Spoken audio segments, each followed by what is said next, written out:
જમ્મુ કાશ્મીરના પહેલગામમાં 22 એપ્રિલે થયેલા આતંકી હુમલામાં 3 ગુજરાતી સહિત 28 લોકોના મોત થયા છે. આતંકી હુમલામાં સુરતના શૈલેષભાઈ કળથિયાનું પણ મોત નીપજ્યું હતું. શૈલેષભાઈ કળથિયાની અંતિમ યાત્રા નીકળી હતી. આ અંતિમ યાત્રામાં કેન્દ્રીય જળમંત્રી અને ગુજરાત ભાજપના પ્રદેશ અધ્યક્ષ CR પાટીલ પણ હાજર રહ્યા હતા. આ દરમિયાન શૈલેષભાઈ કળથિયાની પત્નીએ CR પાટીલ સામે પોતાની વ્યથા ઠાલવી હતી અને સુરક્ષા સામે સવાલ ઉઠાવ્યા હતા. પહેલગામ આતંકી હુમલામાં મોતને ભેટનારા સુરતના શૈલેષભાઈ કળથિયાના પત્ની શીતલબેને કેન્દ્રીય જળમંત્રી CR પાટીલ સામે રોષ વ્યક્ત કરતા કહ્યું કે કાશ્મીર ખરાબ નથી, ત્યાંની સિક્યુરિટી સારી નથી, ત્યાં કોઈ ઓફિસર ન હતો, એક પણ જવાન ન હતો. જો આ હોત તો આ ઘટના ન બની હોત. આટલી મોટી ઘટના બની છતાં મિલિટરીને ખબર નહોતી કે ઉપર શું થયું છે. અમે અમારા કોન્ટેક્ટથી ફોન કરીને પોલીસને જાણ કરી અને પછી એમ્બ્યુલન્સ બોલાવી હતી. તે પછી મિલિટરીને ખબર પડી કે આવું કંઈક થયું છે. મિલિટરીવાળા તો એમ કહેતા હતા કે તમે ફરવા જ કેમ આવો છો. શીતલબેને પોતાની વ્યથા વ્યક્ત કરતા મોદી સરકારને વિનંતી કરતા કહ્યું કે અમારા ઘરનો આધાર સ્તંભ લઈ લીધો છે. સરકાર ઉપર ભરોસો રાખીને, મિલિટરી ઉપર ભરોસો રાખીને અમે અહીં આવ્યા હતા. કોઈ સુવિધા નહીં, કોઈ આર્મી નહીં, કોઈ ફેસિલિટી નહીં, કોઈ પોલીસ નહીં. કોઈ મોટા નેતા આવે ત્યારે હેલિકોપ્ટરની સુવિધા મળે છે. ટેક્સ ઉપર આ બધું ચાલે છે. તો અમે ટેક્સ શાના માટે ભરતા છીએ?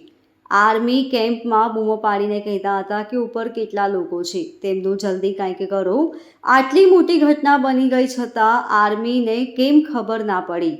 આતંકીઓ અમારી સામે આવીને ગોળી મારીને જાય છે તો આપણી આર્મી શું કરે છે? લાખોની સંખ્યામાં ત્યાં આર્મી હતી. ટુરિસ્ટ પ્લેસ છે તો ત્યાં કોઈ આર્મી કે પોલીસ જ ન હતા. મને મારા ઘરનો આધાર સ્તંભ પાછો આપો, મારે બીજું કંઈ ન જોઈએ. સુરતના શૈલેષભાઈ કળથિયાના પત્ની શીતલબેને CR પાટીલ સામે રોષ વ્યક્ત કરતા કહ્યું કે મને ન્યાય જોઈએ છે. મારા છોકરાનું ફ્યુચર ખરાબ ન થવું જોઈએ. મારા ઘરવાળાને જ્યારે જરૂર હતી ત્યારે કોઈ સુવિધા ન મળી.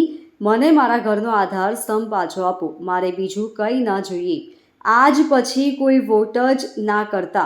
આપણી ગવર્મેન્ટને પોતાની જ સુવિધા રાખવી છે તો તમારી પાછળ કેટલા VIP લોકો હોય છે, કેટલી ગાડીઓ હોય છે. તમારો જીવ છે.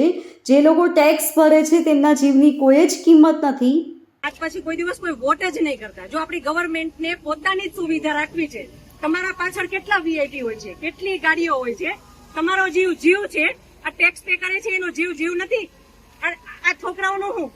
આનું ભવિષ્ય શું? આને ડોક્ટર બનાવી છે, આને એન્જિનિયર બનાવો છો, હું કઈ રીતે બનાવીશ? નહીં, મને ન્યાય જોઈએ. મારા છોકરાનું ફ્યુચર ખરાબ ન થવું જોઈએ. કેટલા વર્ષની સર્વિસમાં એને ટેક્સ તમે કટ કરીને તમે સેલરી આપો છો ને, અને ઉપર જતા અમે કઈ પણ વસ્તુ ખરીદીએ છીએ, ક્યાંય જઈએ છીએ, ટોલ ટેક્સ, બધા ટેક્સ તમે અમારી પાસેથી લ્યો છો. તો મારા ઘરવાળાને જયારે જરૂર હતી ત્યારે કોઈ ફેસિલિટી નથી મળી. મને એનો ન્યાય જોઈએ. તમે લોકો અહીંયા જ રહ્યો, તમે કહો મને કે તમે શું કરશો એના માટે. આ એક નહીં, આના જેવા જેટલા ભાઈ બધા નિર્દોષ હતા, બધાને આવડા છોકરા હતા. કોઈ સિક્યુરિટી નહીં. આ બધું બની ગયું છે છતાં નીચે જે મિલિટરી હતા એ લોકોને ખબર જ નથી કે ઉપર શું થયું છે. અમે અમારા કોન્ટેક્ટથી ફોન કરીને જાણ કરીને પોલીસને એમ્બ્યુલન્સ બોલાવી ત્યારે મિલિટરી વાળાને ખબર પડી કે ઉપર આવું કંઈ થયું છે. પાછા તો એમ કે ફરવા ઝુલેવા આવ્યા. મિલિટરી વાળાએ એક કીધું હતું કે તમે લોકો ફરવા શું કામ આવો છો? લોકોના ઘર બરબાદ કરી દીધા. મોદી સરકારને અમારે એક વિનંતી કે અમારો ઘરનો આધાર સ્તંભ લઈ લીધો છે, અમને ન્યાય જોઈએ. ન્યાય. VIP લોકોને હેલિકોપ્ટરની સેવા મળે છે, અમારા ટેક્સ ભરે છે, ટેક્સ ભરીને ટેક્સ સેલરી મળે છે, ને તોય કાંઈ સુવિધા નહીં. કાંઈ એટલે કાંઈ નહીં. હેલિકોપ્ટર તો છોડો, કોઈ એમ્બ્યુલન્સ નહીં, કોઈ માણસ નહીં, કોઈ મિલિટરી નહીં, કોઈ ઓફિસર નહીં.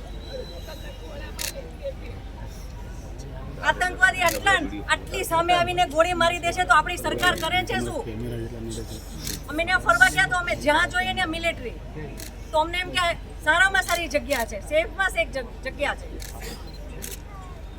અમારી સામે આવીને બંદૂક મારીને હસતો હતો ઈ, અને જ્યાં સુધી જીવ ન ગયો ત્યાં સુધી ઉભો રહ્યો. હિન્દુ ને મુસલમાનને અલગ કર્યા, મુસલમાનને કાંઈ ન કર્યું. જેટલા હિન્દુ પુરુષ હતા બધાને ગોળી મારી દીધી. બધાને અવડા છોકરા હતા. ઊભો ઊભો હસતો હતો. જ્યાં સુધી જીવ ન ગયો ત્યાં સુધી ઊભો ઊભો હસતો હતો. આ કેવી સરકાર છે આપણી? કાશ્મીરનું નામ બદનામ કરો છો. કાશ્મીરમાં કઈ વાંધો નથી, વાંધો આપણી સરકારની સિક્યોરિટીમાં છે. આટલા ટુરિઝમ ત્યાં હતા ઉપર, એક મિલિટરી મેન નહીં, કોઈ પોલીસ મેન નહીં, કોઈ ફેસિલિટી નહીં, કાંઈ જ નહીં, કોઈ મેડિકલ કેમ્પ નહીં, રસ્તાની સુવિધા નહીં. Bureau report LK star news Surat.